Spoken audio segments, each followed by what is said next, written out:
Welcome to another edition of Cory Means Business. I'm your host, Cory. With me, of course, is my trusty sidekick, as always, Mucho. With a swanky new hat. You know what? He finally branded up today. Yeah. I'm proud of him. He said, I got my hey, bonus. man, give me one of those Cory Means Business hats so I can wear it for the show. So he's looking good in it too, man. I know. I'm a little jealous. I didn't even wear mine I need to today. get one of those. Yeah, well, you know what? You're not going to leave here before you get one. Thank you. Before Awesome. you get one. Thank you. So with us today, he has already spoken, but not introduced himself. We've got Austin. He is the owner of Drain Medics, a plumbing business in Tucson, Arizona. Young guy, up and coming. Welcome to the show. Thank you. Glad to be here. Awesome to have you. Awesome to It's have great. you. He wanted to have an opportunity to tell his story. He's got a young plumbing business. 7 months you've been in business, right? Correct. And he's growing gangbusters. And when I was speaking to him at one of my nephew's kids' birthday parties, actually, we struck up a conversation. He started telling me about it, and I was like, man, you got to come on the show because we've got to get more stories like his out there, especially for you younger entrepreneurs that are either in business and struggling or thinking about getting in business, right? This is someone that you can actually look to as a good example of how to launch, what to be paying attention to. I was really impressed with your branding that you've already started doing, what you're looking to improve upon. Really impressed with your out of the box numbers. Again, he's only been in business 7 months and already over six figures in 7 months. Correct. And really tracking well. And a good business head on your shoulders too, which is pretty rare for a guy your age. How old are you exactly? 27 years old. 27. I knew he was in mid-20s. So yeah, 27 and starting his own plumbing company, and it's already impressive. So yeah, we got to have more of this going on. I'm just impressed. Before the show started, he is just so motivated. I mean, he was telling us a story, and it kind of reminded me of your story, Cory, about rebranding himself, the motivation, all that stuff. So Right. yeah, man, I'm kind of excited about the energy you put into this business and where it's going, man. Thank you. I appreciate that. Yeah. Yeah, he's super ambitious, super driven, which is where it always has to start. For a young entrepreneur, you have to understand you have to bring the ambition, you have to bring the drive. Everything else can fall in place if you bring that. If you don't have that, I mean, you're gonna struggle because everything gets built around that. Because as I'm sure you're about to tell us in your story, being in business for yourself isn't all, especially in the beginning, isn't all roses, right? No, So absolutely not. some definite challenges that go on. Oh, 100%. Starting your own business. Every day. Good. All right. So tell us where were you before you started this business, and how did that transition into you saying I've got to open up a plumbing business? So one of my buddies calls me. His name's Cale McKay, great friend of mine. He goes, I called him just to shoot the crap one day, and he's like, you ever thought about getting in plumbing? And I was like, no. He's like, I make over six figures being a plumber. I'm like, you what? 6 figures being a plumber? Right. There's no way. And he's like, yeah, because I see he'd be on Snapchat posting his cars and stuff, Right. And I'm like, wow, this is okay. I'm intrigued. So too. So yeah, believe it or not, Then I went to a plumbing company here in town. I got paid like minimum wage. I don't even know what it was 4 years ago. It was dirt cheap. I don't even think I paid enough to make. So I was like, damn, this guy lied to me. Like, I'm not making six figures, and there's gonna be it from what they're telling me at this company. I got 4 years till I can go on my own. I'm like, wow, that's not gonna work, And they wanted me to stay an apprentice for a couple years and learn or whatnot. And I was like, okay, I need to fast track this to make that 100,000, that six figures. Right. So you got into it saying, my buddy has talked me into us, or told me there's lots of money in being a plumber, and you said, okay, well, I'm definitely want to make the money if it's in that industry, and it's a faster path. I mean, most people when they think of six figures, and this is one of the things that I wanted to, I obviously, as you guys know, if they follow me on social media, I'm always harping on the fact that you don't need a university education to make good money. I have 2 degrees, and I guess give them a little credit for what I do, but not much. And you can make a lot of money with never having a degree. Now you need education, right? You need to know what you're doing, and but trade crafts, plumbing, electrical, roofing. I mean, any of that stuff. We need it, and you can make a lot of money with it. Especially, again, owning your own business and starting your own business. So you got inspired with the money, yes, and then you go, but you're a little dismayed. So what happens next? Do you want to rewind before that even? Because before the call, like, I didn't know what I was doing. Like, I didn't have a college education. So you're 22 and you're kind of like trying to figure out what you want to do. Man, like, you got to have a college degree, this and that. Where were you working at? Where were you working at before? I had, like, I'm not even kidding you, like 25 jobs. Like, that's about the age where because like I was never satisfied. So I don't know what job I was at. I was probably locating utility lines. Right. And I got good at that. So then I started a private utility locating company, found out there wasn't any money in it. Right. Then I went on to, I don't know what else. I got into plumbing, then started making a little bit of money or whatever. And then started Essential Plumbing before this plumbing company. So it was like a year into my plumbing career. I was like, I can go start my own plumbing company already because I'm selling jobs and I'm making money and I can do it myself. I had no idea what I was doing. Sure. 0%. It's pretty fast. It was fast. But to me, it sounds that even before plumbing, you were just determined to have your own business. Yes. Yeah. That was your goal. Yeah. Yeah. Like I knew I didn't like working for someone else.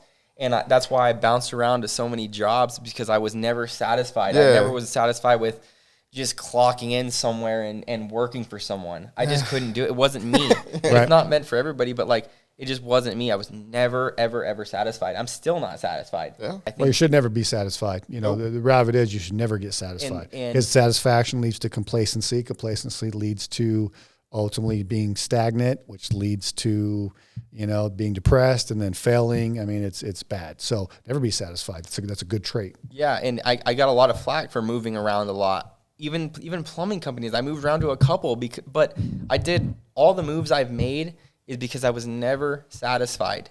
I wanted to be better. I wanted to make that money faster. So I went home every single day and I would study. I would watch YouTube. I would listen to podcasts on plumbing related. I would read books. I would do anything to help education. You were educating yourself. Self-education, right. Yeah. I was doing whatever I could to hurry up and make that $100,000 that I wanted to make. So you had a clear vision of, you knew you wanted to make that 6 figures. You knew you wanted to make, that $100,000. Yep. And you saw plumbing as being a vehicle that could get you there. Yep. So then it was like, okay, learn as much as I can about plumbing. Yep. So that I can use this vehicle to get me there. Yes. Okay. So at my first plumbing company that I was at, when I was the apprentice, doing just the grunt of the grunt work. Sure. And I had my journeyman plumber with me that I rode along with.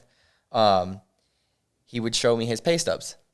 And I was like, damn, Kale is right. You can make $100,000 being a plumber. You can make, really good checks. And so he was a level above you. Yeah, he was, I was his helper. Okay. So he would show me these checks and I'm like, okay. And like I said, they tried to tell you, like, you got to be a plumber for X or apprentice for X amount of years to get where they're at. But in all reality, he let me in on a secret. He says, how fast you learn is how fast you can make what I'm making. And once he told me that, I was like, I'm all in. I got to do what I got to do. It clicked for you. Yeah, exactly. It clicked. So I was like, get out of the way. Let me get on those wrenches. Let me get in there. Let me get my hands on this. And because I want to learn. I want to let you lay some pipe. Yeah, exactly. Let me lay some pipe. We promised a bunch of plumbing jokes, by the way. So have we're gonna do a whole segment of the show, like somewhere in the screen. You need like a laugh button. Yeah. There's a laugh button actually on the soundboard over there. There will be a lot. There will be a lot. So we're gonna work some plumbing jokes into this. Yeah. And then we're gonna go into a whole segment. So you guys, don't leave. Stick around because we're gonna go into like a bunch of plumbing jokes. And this is a teaching moment for you young people out there, and for some of you that are not so young but still haven't like really gotten it. So he had this epiphany, and the epiphany was making really good money doing something has nothing to do with the amount of time. No. It has to do with the skill set. Yes. And the faster you get the knowledge, and the faster you get to working on the skill set, correct, is the faster you can climb the ladder. Bingo. Is that right? See, that's, Bingo. again, the secret that's really not a secret. It's not. You have to just realize that you can climb the ladder as fast as you want. Yep. You need to do two things. Educate yourself on how to climb the ladder, and then start climbing the ladder and get the skill set to actually climb it. Correct. And then you can climb it as fast as you want.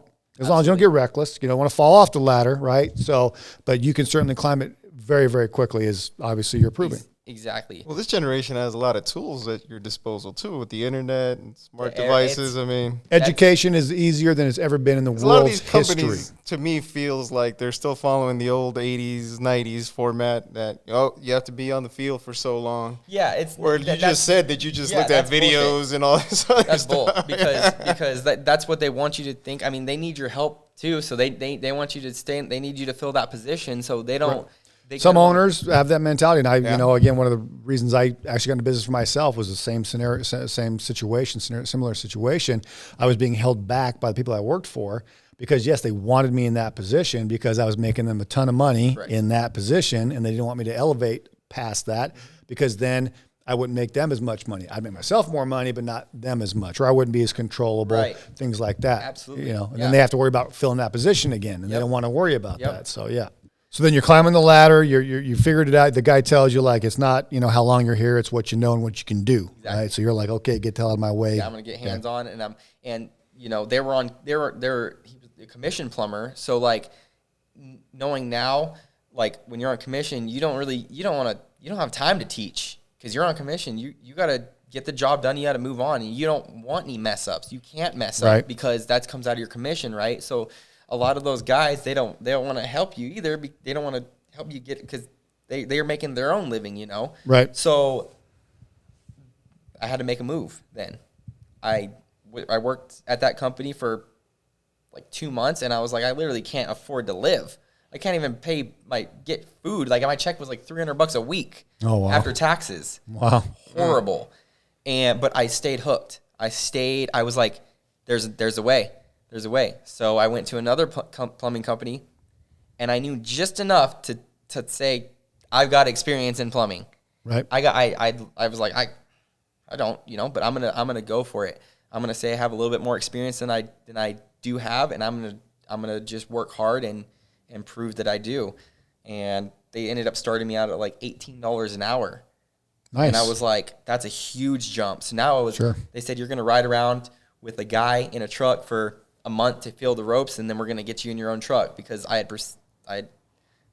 to do what I had to do to make more money. Sure. But I also performed. I also was studying every single night. I wasn't just, you know, gonna lose the opportunity. I went for it and put everything I had into it because that was my one shot to get going. And then ever since then, I kept on learning and learning. You took advantage of your opportunity, which is, again, another huge point for people out there. You have to realize when your opportunity presents itself, you have got to take full advantage of it. You cannot squander opportunities. Opportunities, there's a limit to how many opportunities that you're going to come across, one. But two, if you don't train your mind to recognize an opportunity and then seize that opportunity and make the most of that opportunity, then what's going to happen is you're going to do what most people do, which is not take advantage of your opportunities. Right. And you'll squander opportunities. Right. And again, knowing that we only get so many opportunities, squander them is the wrong strategy, right? So take advantage of your opportunities. And another lesson there too is, hey, look, if you can't grow vertically in the company you're with, well then, yes, you have to go and you have to move. And that's just a fact. And so never get stuck in a company that is holding you back. If they cannot give you the opportunity. Now, it's different just to be a whiner and a bitchy complainer and, you know, I want just more money for me, you know, being me. No, that's not what I'm talking about. But if you're truly motivated and you're truly, you know, a go-getter and you're willing to put in the work, you're willing to learn, and they still say, that doesn't matter, we're not going to reward that, well, then, yeah, you got to go. So then you get in this other company. Obviously, you're walking in the door having some experience versus no experience. That's already putting you ahead of the game. Experience, yeah, not right? much, but yeah. Yeah, but it was more about not how long you've been doing it, what you knew, what Yes, you could do, exactly. right? Yep. And so they said, okay, he sounds like he knows what he can do, or he can do some things that has some value to us. So you get the $18 an hour versus the minimum wage or whatever it was. Yep. So already you've improved your financial life. You've already grown. So now how do you go about taking advantage of this opportunity? Okay, so I, luckily enough, got paired with probably one of the best plumbers you could ask for. He took the time to teach me, really teach me. He really cared because I showed interest that I wanted to do good. Right. You know, people don't want to, if you're not willing to help yourself, people aren't likely to help you out. So I showed him that I wanted to learn, and he showed me, you know, how to do the best plumbing you can do. So I rode with him for a month, and then I was in my own truck running my first service call by myself. Wow. And that's like unheard of. I mean, 3 months in a truck, that's, you know, but I wasn't afraid to, I'm like, they told me, when you're ready, let us know. We'll get you in the truck. And I'm ready, you know, I'm ready to go. Right. Not knowing what was going to happen. But again, knowing though that you were committed and that you were going to make sure that you would figure it out. Yeah, so if you didn't know something, you're not just going to act like you do and play it off. You're going to find out. Figure it out. Yeah. So I started figuring it out. Started making some sales, you know, started making some decent sales here and there. So they were sending you out to do bids, and then obviously you still had to sell the job to get the job. Yeah. When you go out to a plumbing call, and I mean, when you say sales and plumbing, it's really just providing their options and letting them choose which one best fits them. Right. So you're just delivering some goods, you know. Right. So service or goods. So I presented the options like I had gotten taught, right, and they picked whichever one they wanted, and I would do the work. Right. And just service them the best I could, and yeah. Okay. So then you started making really good money, obviously, once that started happening. You're in your own truck. What'd you start making then? So when I was in a truck, I was making the 18. When I got in my truck, I got bumped to 19, so $1 raise. Okay. Did you go commission right away, or No. So I was on hourly. Okay. And I was like, how is he making $100,000 a year, Kale, and this guy? Oh, they're both on commission. Yeah. Right. I was like, can I get on commission? Right. They didn't offer commission.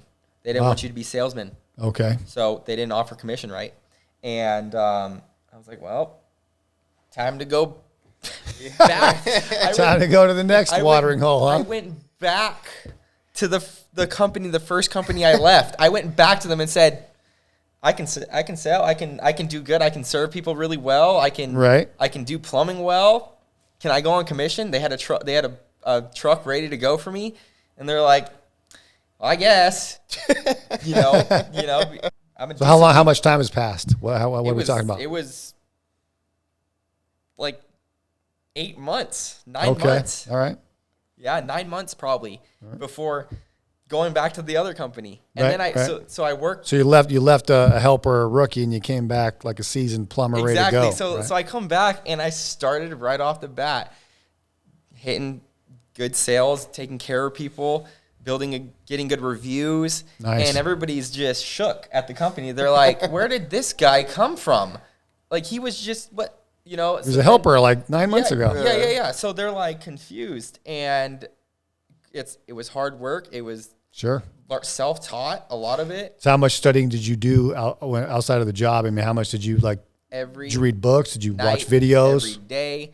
I still do that every day. Oh yeah. Awesome. YouTube, books, whatever you can do to self-educate. I mean, it works. Right. It really does. Knowledge is power. I truly believe that. It's all we have at the end of the day. Yeah. No one can take that from you. Correct. And your knowledge, your ability, your skill set, these are the things that you're bringing into the marketplace that you're going to exchange with people that have money.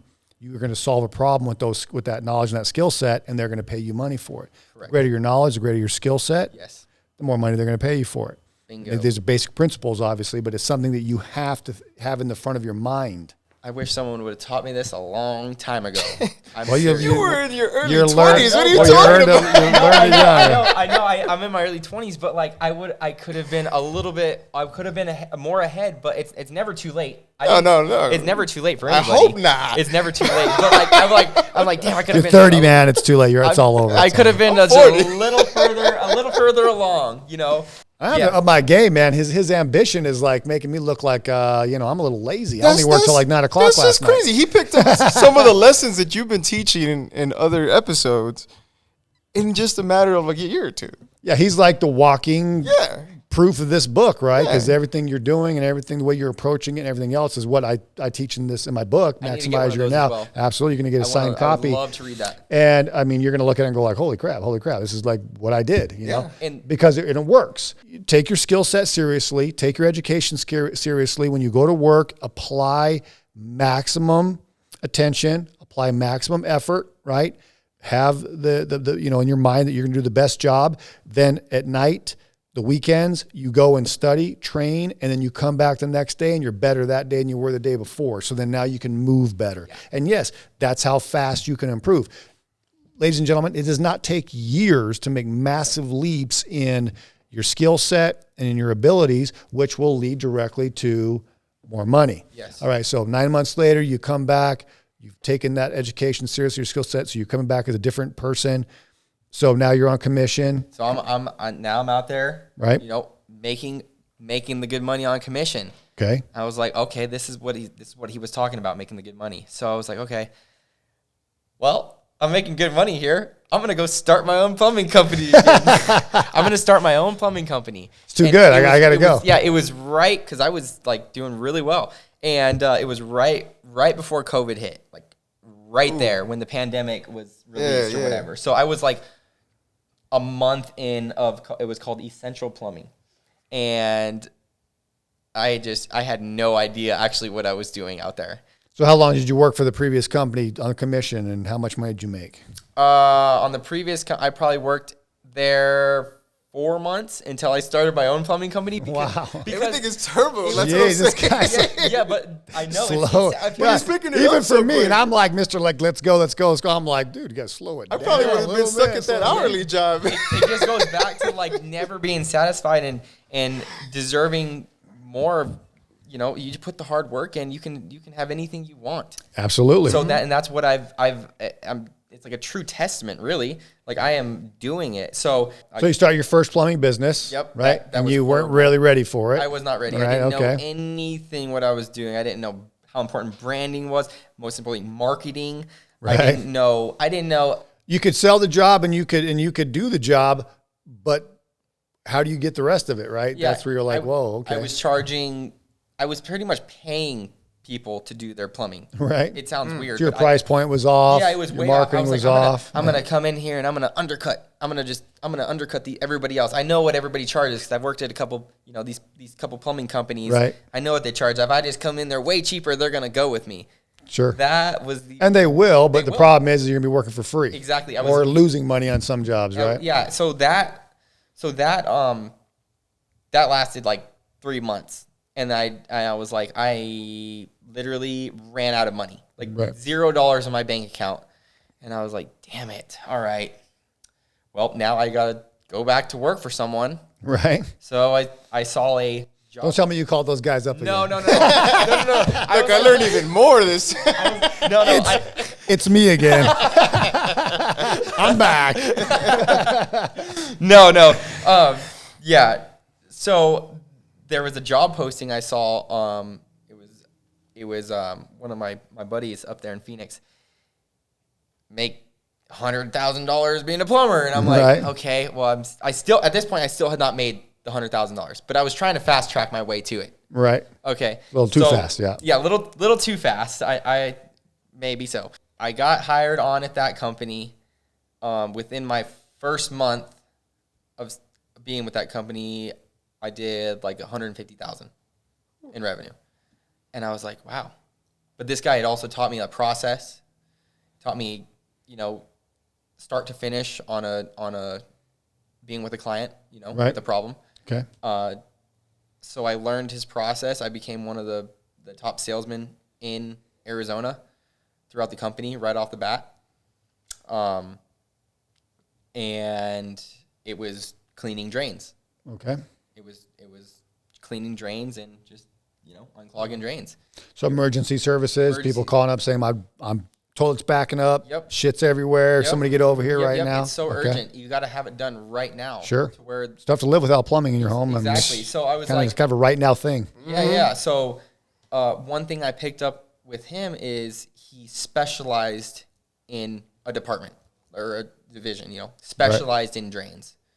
So I was like, okay, I can do this. This was in Phoenix, you say? In Phoenix, okay. Yeah. So he specialized in drains. So, I mean, and all this time, like I listen to everything people say. I watch the ins and outs because I want to see like what makes them so successful because they're successful for a reason. Yeah. You're successsul for a reason. Not an accident. It's not an accident. Nope. So like, and it's. I always thought, is there like some sort of secret formula or like what? There's really no secret formula. It's just working hard and doing what you did, which was educating yourself and always working on your skill set. Correct. And looking and taking full advantage of your opportunities. So then you started making really, really good money with this company, I would assume, right? Oh yeah. Okay. I would like easily my first month in commissions, I made like 12 grand. Okay. 12 and then consistently 12 to 15 grand, which is really. Now, where you were just selling the jobs, or were you still selling and doing them? I was selling. Like at this point, I was selling and doing the jobs. Okay. Because you could one of two things. You could sell the job and walk away and have an install crew do it. Right. Or you can sell the job and do it. And I was like, I'm not leaving any money on the table for no one. I'm gonna go and I'm gonna work hard. I agree with that. I'm gonna work hard, and I could take the easy route and just sell it and walk away, whatever. But I'm gonna get dirty, and I'm gonna make the extra money, that extra commission. Yeah. I'm gonna go ahead and just work hard and just get the full rip of the commission, and I worked more I ran more calls than any technician ever did. I was always on call. I was working 12 hours a day, 7 days a week.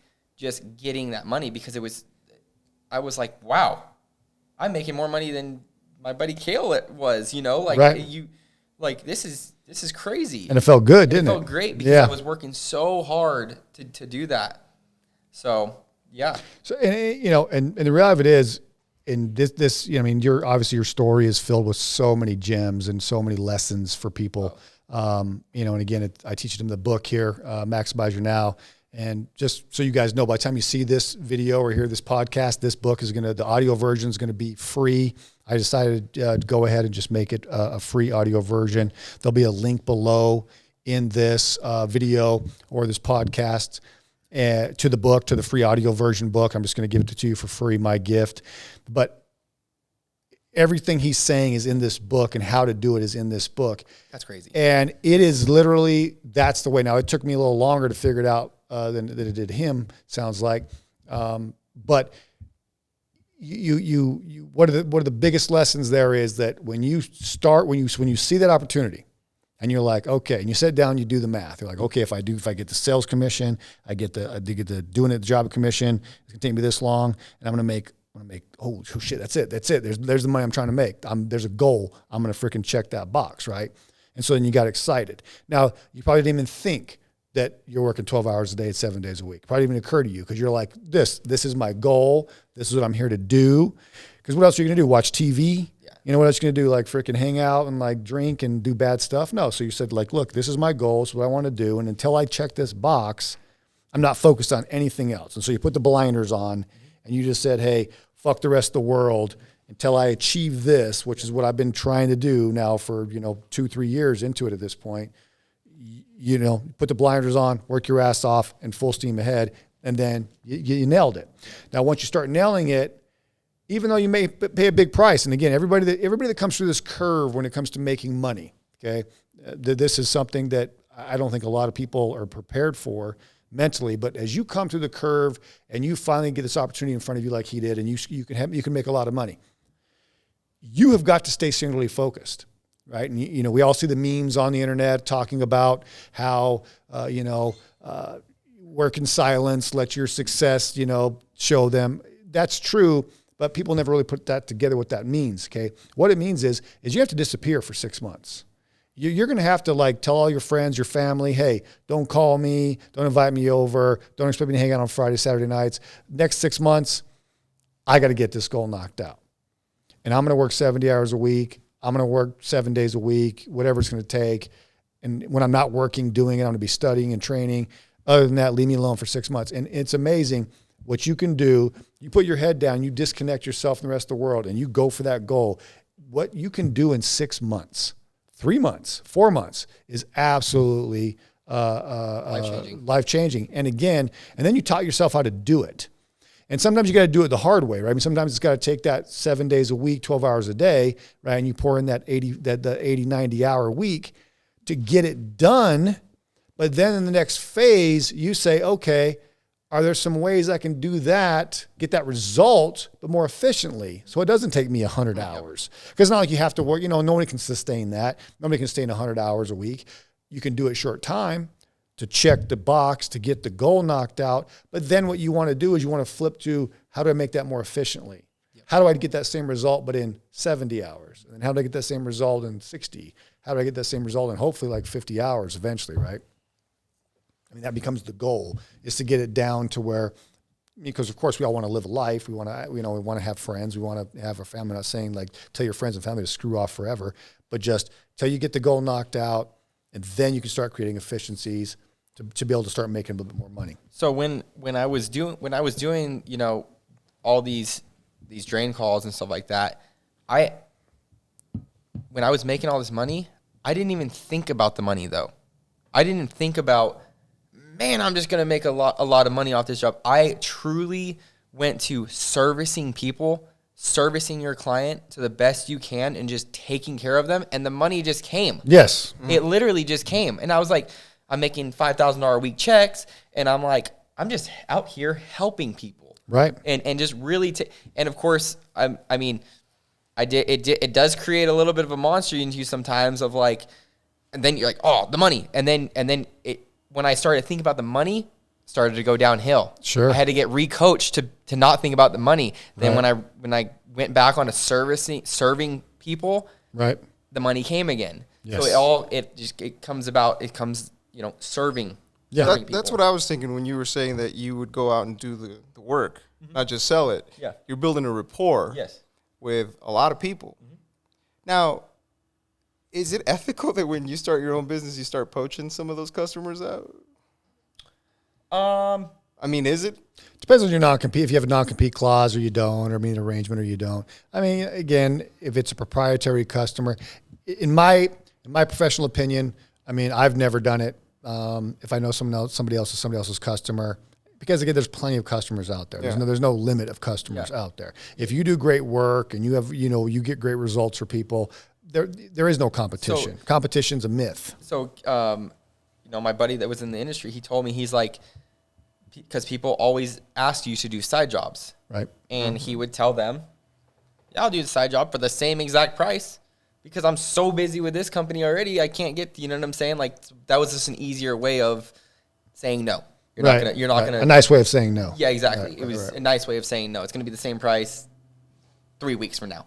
Right. If I do it on the side. Right. So I might as well do it now while I'm here. Right. So, I will admit I maybe did like 3 side jobs until I was like, you know what? It's not worth the risk. Yeah. It's not worth the liability. Like, a lot of stuff can go wrong. Well, I mean, it's just that you built a rapport. Like, I have, like, people that, plumbers or mechanics that work for a company, and I wouldn't ask them to do a side job. Mm-hmm. But when they went to another company or they built their own business, I'm like, well, I just trust this guy. Yeah. I'm just gonna call this guy. Yeah. I see what you're saying there. I see what you're saying. Yeah. So like people would be like, can I just have you come back? Yeah. That's that rapport about putting in the work and going out there. I actually, I actually had one of those clients the other day that had my phone number that I hadn't talked to in 2 years and said he has a problem. I want you to come take care of it. And here I am with my own company. So you put yourself out there. And again, if you're going to, move on and you're going to start your own thing in an industry, you put yourself out there in marketing, you put yourself out there on social media, there'll be people to reach out to you. Now, if somebody I served, years ago, and I start my own company, and they see me on social media or something like that, and they call you up and want you to do the work. Yeah, and as long as you know they don't have an exclusive contract or something like that, there's nothing wrong with that at all. Now, that's different than you go start your own thing and take that company's client list with you, and then you start freaking hit up all their clients. That's the problem, right? Yep. So other than that, especially if you live in a locale like Tucson, it's too small. You're not going to come across the same people. I mean, it's just too small. Right. So that's fine. Again, there's nothing ethically wrong with that at all. So then, all right. So then you say, okay, I really got this figured out. Ready to start my own again? Yeah. Because now you've got the missing pieces. So I was at that one company. I was doing great. I learned a lot. I was really close with the supervisors. I was really close with the owner. And then my buddy who told me to get into plumbing calls me up and says, "You're killing it. Come work for me at his company. Come work for me." And I was like, he'd already started a company. Yeah. So he was like, "I'll pay you 25% commission." I was only making 20. I was like, wow, okay. I mean, I guess, That was back down here in Tucson. Yeah, it was back there in Tucson. I was like, okay, I guess, it's because they saw how well I was doing and whatnot. So I went and worked for them for a few months, and one day they're just like, come in here and teach us what you do and how you do it. And that day I was like, I'm sorry guys, I got to split. I'm sorry, got to split. I'm gonna do my own thing. And the owner's like, he's like, you know what? He's like, you're an entrepreneur like me. He's like, I can't fault you for that. Right. He's like, go do what you got to do, and if you need anything, I'm here to help. Nice. So I was like, that was not the what I was. I thought I was gonna just get reamed a new one, for starting there and leaving. Right. And of course, my buddy Kale was he was a little disappointed, but he knew that I was gonna do big things. Right. So they couldn't really, no one can really fault you at trying to make yourself better. Sure. Yeah. So, and then. Yeah, that's the reason why somebody leaves. I mean, I've lost many people over the years for various reasons, but whenever it was a scenario where they were going to go and, improve themselves or go on to something, bigger or better opportunity that I couldn't offer at the time for whatever reason, hey, absolutely, more power to them. Again, because that's what I did. You can't fault someone else for doing the same thing that you did. And it wasn't like you leave on bad terms or anything like that. It's just you really wanted to burn no bridges, right? Burn no bridges. Burn no bridges. Yeah. So they were like, okay, go for it. All right. Yeah. So then you said okay, and then by this point you had the pieces. Oh no. And so how does that? That's how Drain Medics becomes. Yeah. So actually they called me in there like, teach us all this, blah, blah, blah, whatever you do.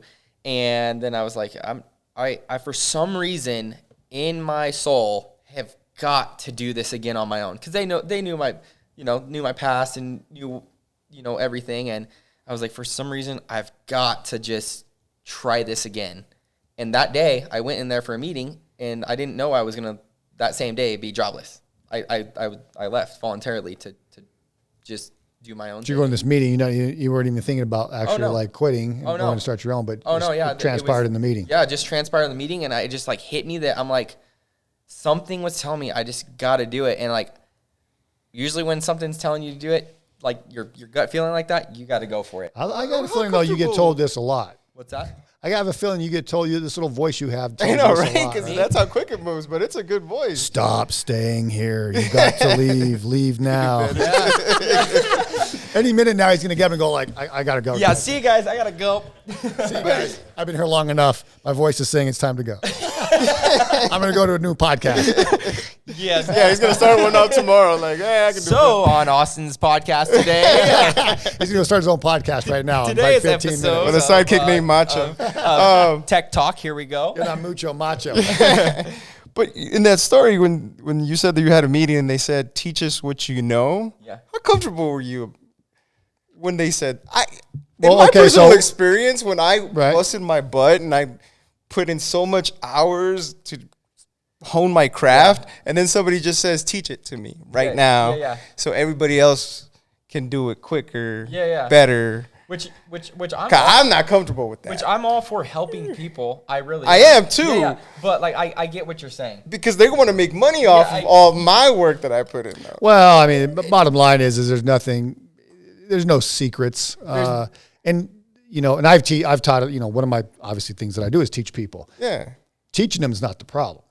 Them doing it is the problem. The desire, yeah, right, exactly. Yeah. So, teaching somebody something is not the problem at all. It's having them actually do what you teach them, right? So if people can read this book, 50 times, but if they don't do what's in the book, it doesn't mean anything, right? You have to do it. So that book is either solid gold or it's toilet paper. Depends on what you do with it. And that goes for anything that you learn, that you teach yourself. Like I've watched so many videos. I've read some books. I've educated myself. But you got to implement what you've learned. You have to, because like you said, you can read that thing and it just mean nothing. It means nothing unless you take action. You have to take action, and that's what I've been always good at. Is I take action. Right. I go for it. Clearly, he takes action. We got that. We got that. Sorry. Yeah, absolutely. No, don't apologize it's great. for that, man. That's no, I don't apologize. Yeah, no, it's a superpower, actually. Yeah, it is. Because most people don't. I mean, most people get caught up in hesitating. A lot of business owners that I deal with and people that I deal with, they get caught up in their own bullshit, for the lack of a scientific term.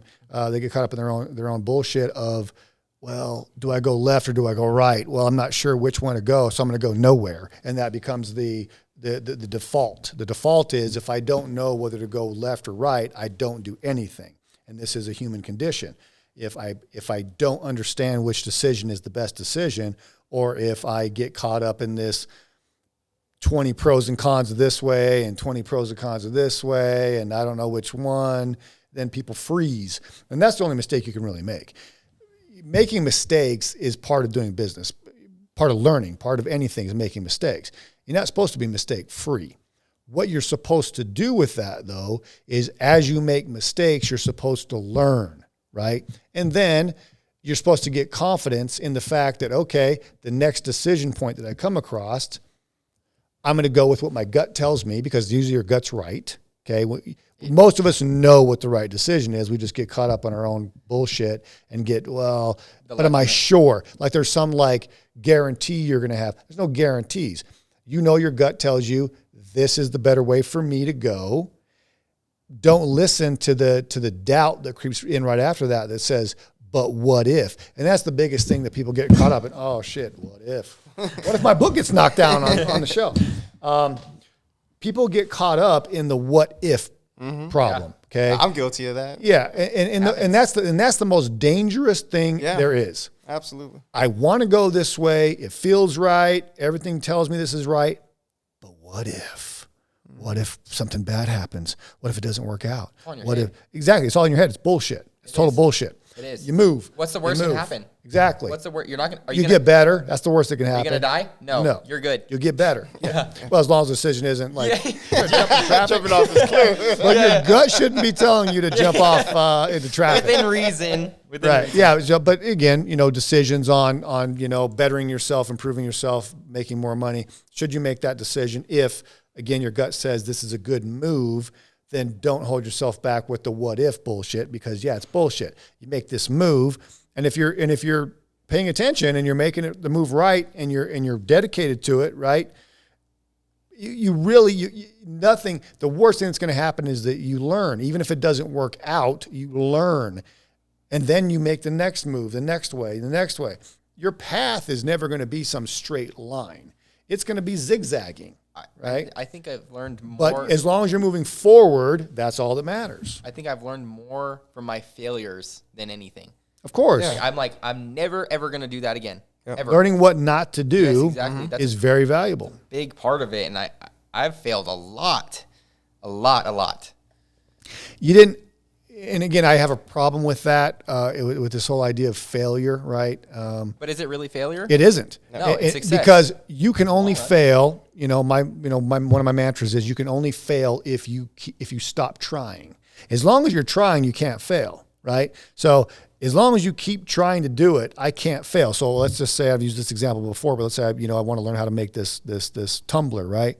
Well, I make the first one. Looks like shit, doesn't work, doesn't keep nothing cold. Ice melts instantly. Did I fail? No, I learned. Next day, I make another one. It's a little better. I fix some of the flaws. But guess what? Still not doing the job. Did I fail? No, I learned. This can go on. But as long as every day I'm showing up and I'm improving, I'm never failing. Yep. And eventually, really quick, especially if you have that mindset of, okay, I'm going to go home and study tonight on how to make these. I'm going to watch videos on how to make these. I'm going to take an online course from some guy that freaking, is selling a course online on how to make these because this is what my goal is. Well, then now I come back the next day improved.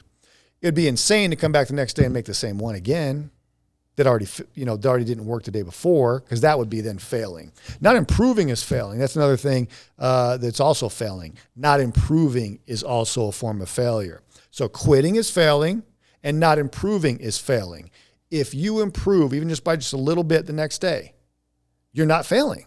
You're learning, and your skill set is improving, and your success is going to be guaranteed. Your ultimate success will be guaranteed if that's the process. Yeah.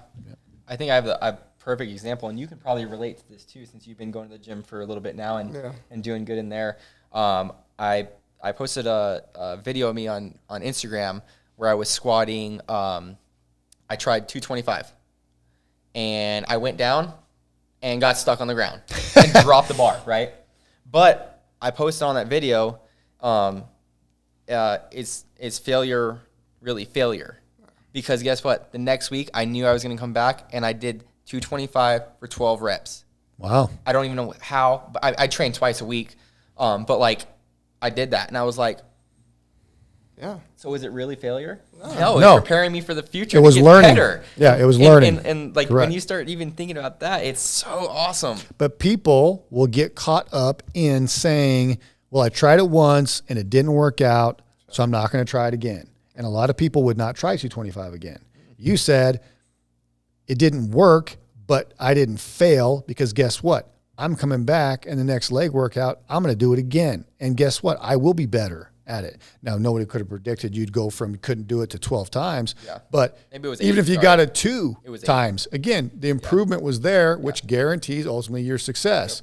And business works the same way as working out. I mean, it all works the same way. It does. Nothing changes. It all works the same way. Improve yourself, come back stronger, better, smarter, and then make improvements. Next day, same thing. As long as you're on that course as an employee, as someone that's learning, and as a business owner, that's also very important for business owners to do too.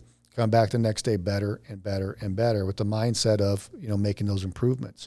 So you're 7 months in, and you learn the secret. I mean, the secrets that he's learned so fast is mind-boggling to me. It's refreshing, especially from your generation, because unfortunately your generation is struggling. That's why I think with these concepts. I feel like people think I'm crazy or something, but now I can Crazy's express. good, man. I can Crazy's express good this with sometimes. you guys, it's like I can just express we're on the same page almost.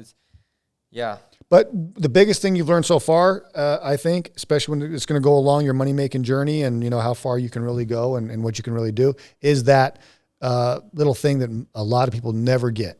It's about helping people. Yeah. So you say, look, instead of trying to make money, I'm going to go try and solve a big problem. And the bigger problem you solve is the more money that you make. And the more people you solve a big problem for is the more money that you can then make, because it's called scaling. If I go to one person and solve this big problem, they pay me X, they're happy, they love to pay me because they got the value. Well, I stop there, I made this much money. I go do it for 2 people, I've now made double. 3, 4, right? You get the idea. It's called scaling, right? And the idea behind really freeing your mind to be able to be super successful, make a lot of money, is simply to say, my mission every day when I get up is to go out in the world and help as many people as I can that day solve the biggest problem I can help them solve with what my skill set is. And as a plumber, again, obviously you've got a big skill set, because family sitting at home and their toilet backs up, their sink backs up, I mean, they're screwed.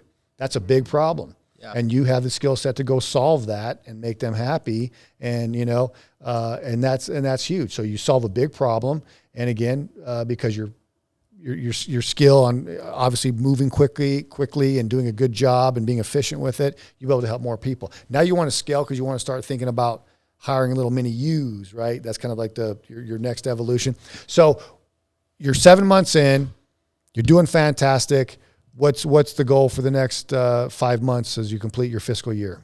Good question. I kind of just every day I wanted to scale really big. Like I wanted to be like nationwide fast, Not gonna happen. No, not don't gonna do it. happen. Not Don't gonna do happen. it. So I think what my goals are right now is to, one for 2022 was to hire a full-time plumber, one full-time plumber. Okay. I wrote that on my board of goals. I just did that last week. You got a goal board at home? Yeah. Nice. Yep. And then I have my goals, and then I write my targets to get to my goals. That's a big tool. That's a big tool. Having a goal board, actually writing your goals down, visualizing it, right, is a huge tool. Yeah, huge tool. And I want to do $1.2 million this year, my first year in business. I want to do that, and I have it written on my board right there. And I tell myself every single day, I'm gonna get there. I'm gonna make that 1.2. Like I speak as if I'm already gonna make it. It's weird. Right. I plan on how I'm gonna get that. It's inevitable. Again, it's not a hope. It's not you're hoping it happens. It's gonna wish it happens. Yeah. You're gonna make your goals happen. Yeah. And when you approach it like that, this is gonna get done. Yep. Well, then now you have clarity of thought, right? This is what I'm going to do. This is the goal. I'm going to achieve it. Nothing's going to stop me. If I make mistakes, I make mistakes. I learn. I come back the next day, bigger, badder, stronger, and move better. Next day, same thing. So then again, you can never be stopped. Now your goals may take a little longer than you would like. Yeah, goals don't have. They don't have a They don't timeline. have time limits. I've learned that. Right. Well, you should give yourself. Now don't confuse it with like no goals, no time goal, but give yourself a reasonable amount of time. Be aggressive with it, but be reasonable with it too. Don't put yourself into a position where you're going to make mistakes or you're going to make bad decisions, especially financially, right? We talked about it in the pre-show. I've unfortunately witnessed firsthand more businesses fail because they were growing too fast than anything else. Growth can kill you. So you got to make sure that it's tempered growth. You got to make sure you stay cash rich. You got to have a bunch of money available, because if sales were to drop 1 month and you don't have that cash reserve, well, then all of a sudden now you can run out of money like you did in the first business, right? Right. Yeah. So cash reserves are very important. And that's why I kind of was like, okay. And I know you were saying earlier, like, whoa, God, you moved fast, and I have moved very fast. So now I need to pump the brakes a little bit. Yes. I need to calm down a little bit. Right. And I really need to think about my decisions, because they're very crucial when you start up a company. Like, I've already made mistakes that have cost me $40,000. Right. And if I would have thought about it a little better, I could have had I didn't realistically lose $40,000. It's just $40,000 that was left on the table. That You missed it, right? I missed. So, I didn't necessarily lose out on it, but like, I need to slow down. I want to, my guy that I have right now, my right-hand man, I want to, have him in a nice truck. I want to have nice equipment, and I want to just us go and build that bankroll up in order to scale. But Sure. It's going to take time. I want to have like $100,000 in my bank account before I get another guy. And that's smart. And solidify in the phase you're in right now. Another thing you want to do, because you're making money. Obviously, you're profitable, right? Don't change your lifestyle. Okay, keep your lifestyle where it's at. Bank the money, but then turn around and focus on making sure that every facet of your business that you're getting it where it needs to be. Because if you try to scale a business on a shaky foundation, it's like building a house on a shaky foundation. Understood. Doesn't matter, the materials you use afterwards. The roof could be the greatest roof in the world, but if that foundation is shaky, you're going to have problems. Understood. So you're in the foundational level right now. Make sure that you just, again, branding. Spend the time with the branding. Spend the time with your marketing. Spend the time learning, hey, how do I get quality leads? How fast can I generate those quality leads? What's my close ratio? Get all your numbers right, Yes. okay? Get your lead generation down, get your numbers right, get your profit margin nice and tight, right?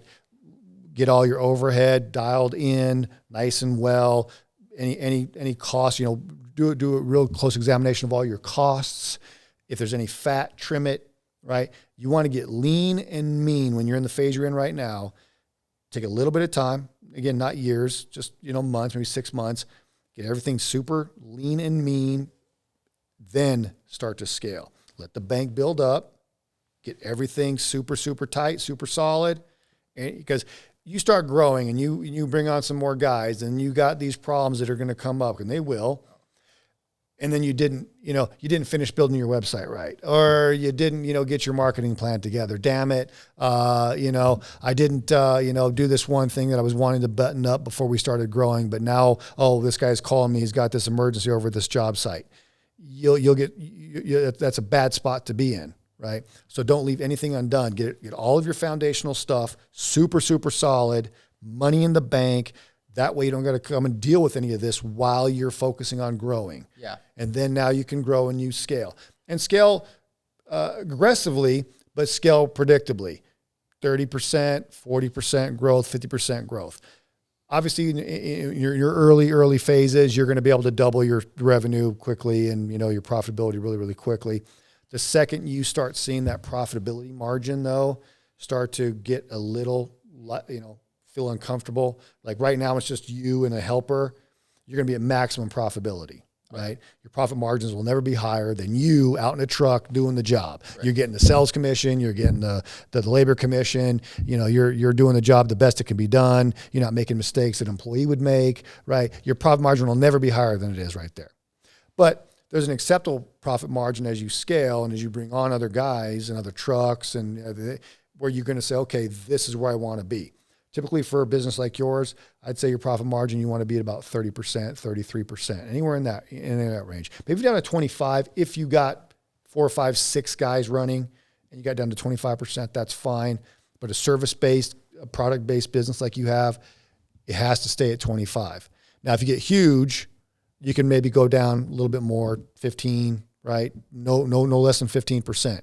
Even if you have 20 trucks out there and, 30 guys and they're freaking doing all this work and all this, making all this money, you let your profit margin drop below 15%, even if it's on a ton of money, you will run into financial troubles real quick. So those are like the kind of the parameters, but man, I love what you're doing. It's amazing. You said that you're trying to dial in your branding right now. Correct. So tell us one last tidbit we're going to leave you guys with, because it's something he was working on and he's working on right now, which is identifying his perfect customer. So in the phase of the business where you're at now, before you scale, see, this is one of the things I'm talking about, right? This is one of the things that you want to really dial in before you start scaling. Because if you were to scale on a bunch of wrong customers, right?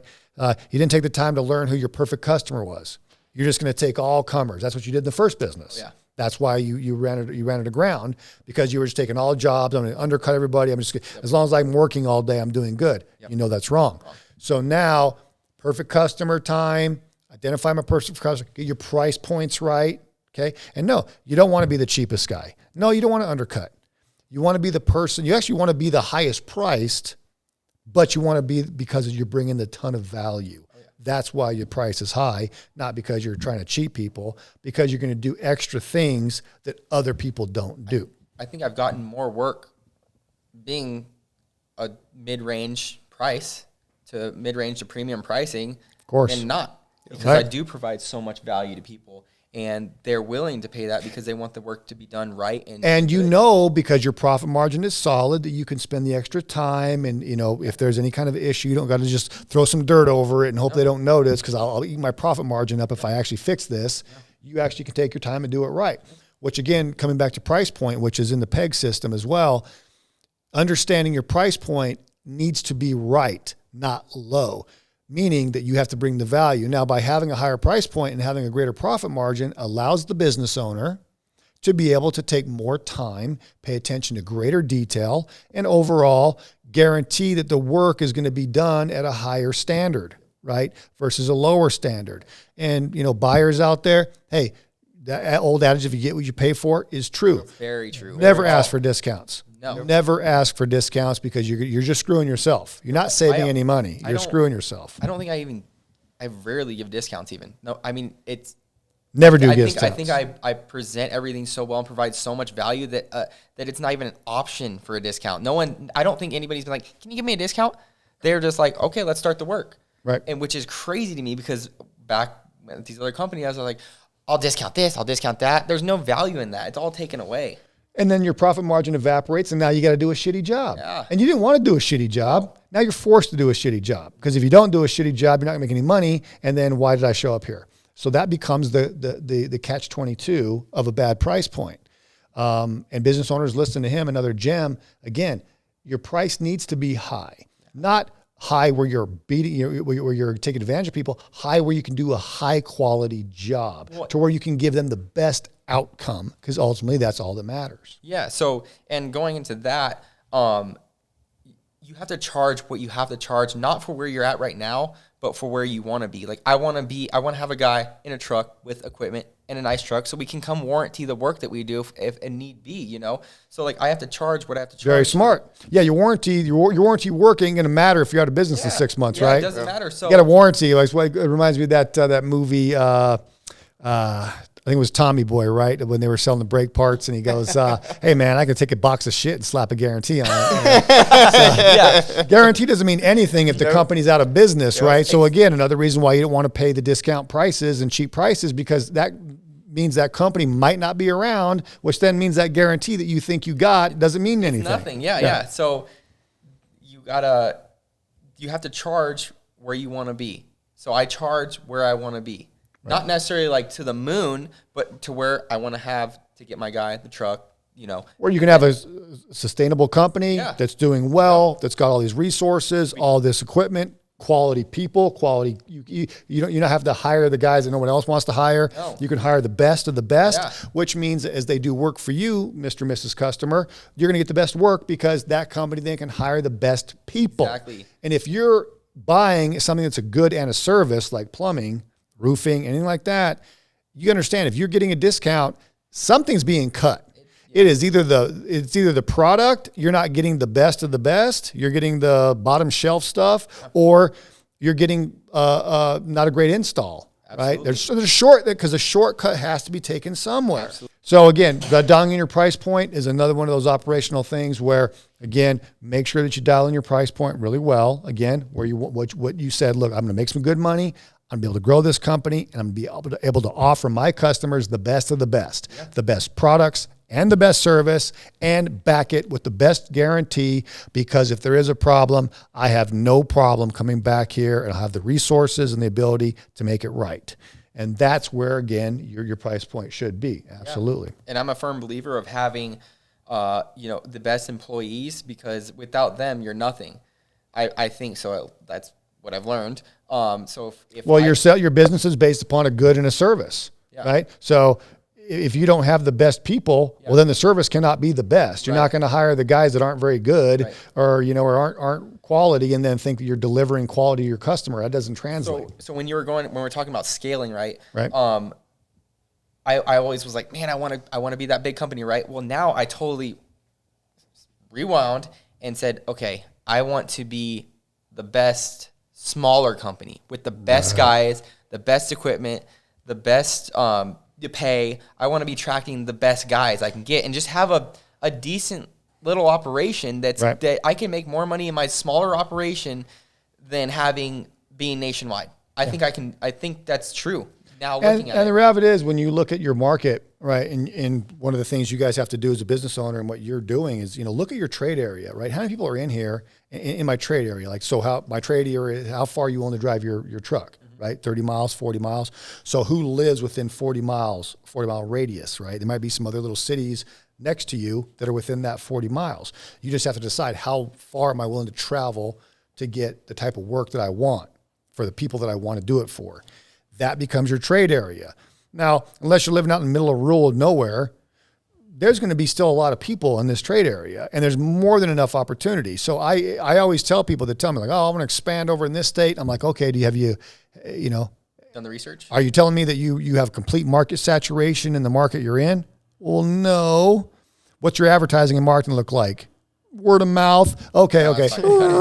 So your whole business is based on word of mouth and what organically just calls your phone, and you think you're ready to take on another state. No, you are not, right? So look, unless you've got your marketing really, really well down, unless you got your perfect customer. We call it an avatar, completely identified, and you're maximizing all of those people in your little trade area, and you have real market penetration because you've been hitting Facebook with ads, you've been hitting Google Words with great ads, you've got, all of your marketing materials are perfect, you're ranked high on Google, you got 5-star reviews, A+ rating with Better Business Bureau. Right. And there's banners of you hanging down at these little league games, okay, with your business on it.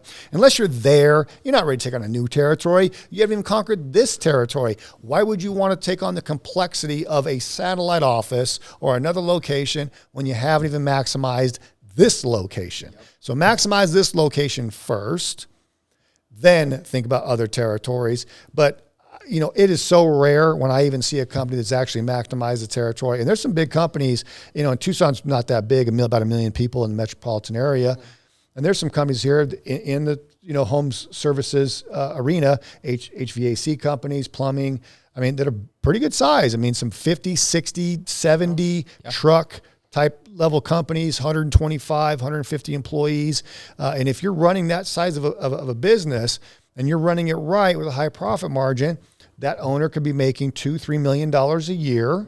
And if they're paying attention to what I teach in the PEG system, which is how to grow the equity of the company, that company could be worth $25-30 million. Yeah. You don't need to go nationwide to become super wealthy. I didn't know that. Yeah, absolutely. Until like a week, 2 ago, until it clicked. I don't need to get all big. Right. But one thing that is such a big bomb is marketing. Yeah. Marketing is everything. It's where everything starts. I won't say it's everything. Yeah. It's not where everything starts. But like it's very. Without it, you will starve to death. Exactly. Correct. Exactly. I didn't know that. I did not know how important it was, and finding the right person to market for you, because there's a lot of people out there that will just totally take your money. I've learned it the hard way. There's a lot of bad marketing. I've learned that the hard way. Yeah. I've learned it the hard way. So yeah.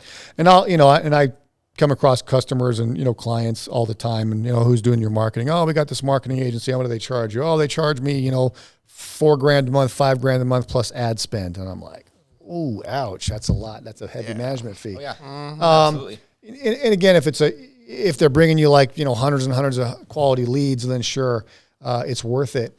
But at the same time, yeah, if someone was, you have to be smarter about it. You have to be smarter about exactly. Now, again, you got to spend money on marketing. Don't get me wrong. You've got to spend money to make money. Yes. Your marketing has to be done right. Yes. Has to be done by somebody that knows what the hell they're doing. That's huge. And you got to be willing to spend money doing it. Yes. Right. But reality of it is, from our, my business models, especially in a local area the size of like Tucson or any million type person, 2 million type person city, $5,000 a month should go a long, long ways with ad spend. I'm talking ads, lead generation, all of it. $5,000 a month should go a long, long way. Yeah. If you're spending more than that, you're wasting money. You gotta know your target too, man. You gotta know your perfect customer, and and your marketing campaign can't be to everybody. No. It's got to be to your perfect customer. Right. And the reason why $4 or $5,000 with ad spend should go really, really far to generate all the leads that your business would need is because you understand who your perfect customer is. My perfect customer isn't everybody, okay? I'm not going to take my message to all of Tucson because that's going to cost a lot of money. Right. My perfect customer, like you said, is between 40 and 60, a homeowner, right? And the home's this old because that's where the plumbing problems are going to come in. Brand new housing developments, probably not going to have plumbing problems. So then you would say, okay, housing within this age range, this demographic, my perfect customer makes this much money.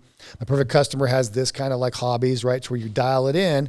Well, now you go from like this 1 million person market and you can slice that target audience down to maybe 100,000 people. Yep. Now you just got to take your message to that 100,000 people, not the million. Well, now your dollars will go farther. Very important. Your dollars will go a lot farther because you're only marketing to 100,000 people. All the time. I mean, right off the rip. All the time. Right off the beginning. Every business does, and again, for you to be learning the lessons that you're learning at the age you're learning it at, it's incredible.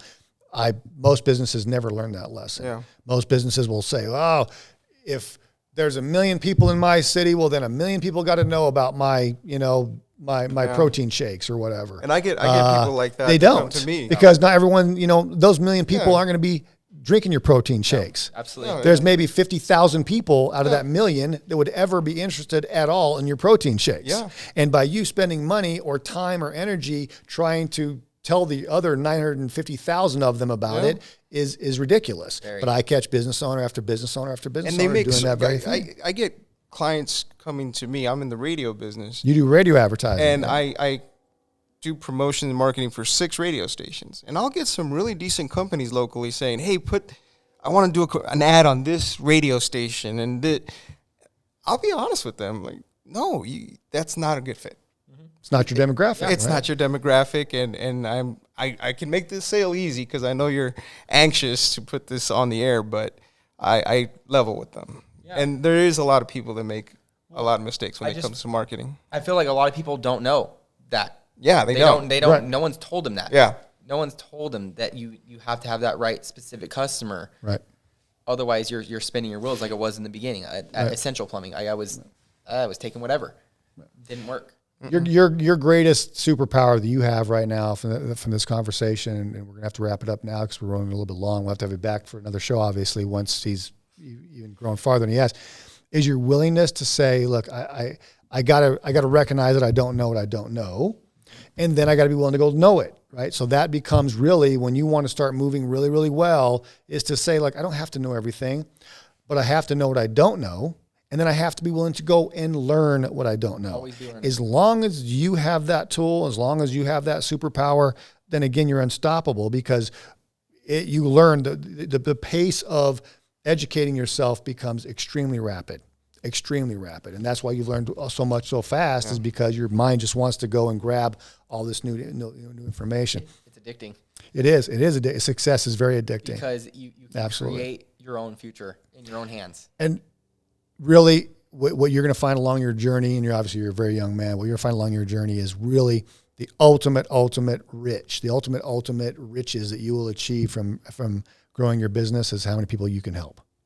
Not just your customers, your employees' families, the things you can build, the opportunities that you can create for others really is what it comes down to. And and I get slammed on social media. People, you're some rich asshole that just wants to throw this in your face. No, look, what I do with my money and what the vast majority of wealthy people, especially business owners, do with their money is create more opportunity for people. Absolutely. That's what they do. Absolutely. Yes, they have a fancy car. Yes, they do. Yes, they have a nice house. Of course. Well deserved. But those people are out creating more opportunities. They're either expanding their business or they're starting another business or they're building onto this thing or they're adding another addition to their home or they're, remodeling this, remodeling that, right? They go buy that fancy car. Guess what? The salesman makes a shitload of money in the commission. The dealership makes a lot of money. The service people make a lot of money. The car company that built the car, their employees now have a job, right? I mean, again, spending money to continue provide opportunities for people is very, very noble. Hoarding your money and, Lord of the Rings, mine, my precious, right? Yeah. That's where it gets evil. Yeah. That's where making money and having money gets evil is when you hoard it because you're not helping anybody with it. You're not creating more opportunities for people. If you just stick to helping people no matter what, the money will follow. Yeah. Yes. I truly believe that. Like my first employee is my best friend. He's working his ass off. I fast-tracked him to make I went in with you want to make $100,000? Right in with the big pitch. Yeah, so but I'm fast-tracking him. He's working extremely hard. He made like $1,800. He's been here for 2 weeks, and he's killing it. Nice. And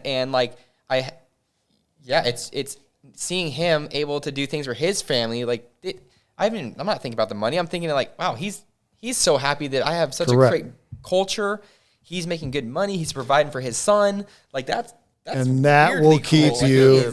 And when you go to bed at night and you close your eyes and you think about what I did today, that's what's going to matter. That is really cool. That's what's going to matter. Yeah, and the money just comes with it. So. And the money flows, and the more you do that type of stuff, the more the money just keeps coming in. You can't stop it. You can't stop it. So, hey, man, it's been a pleasure having you on the show. Thank you guys. Sorry, guys, I know you got a lot of value out of this. We didn't even get to the plumbing jokes. Next time I got to do the plumbing jokes. I have to study up on the plumbing jokes.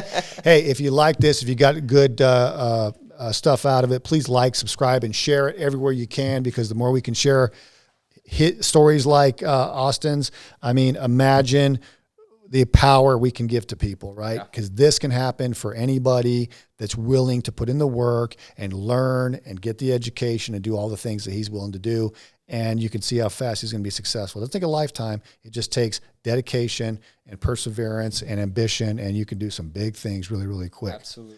Really appreciate it, guys. Thank you so much for joining us. See you on the next one.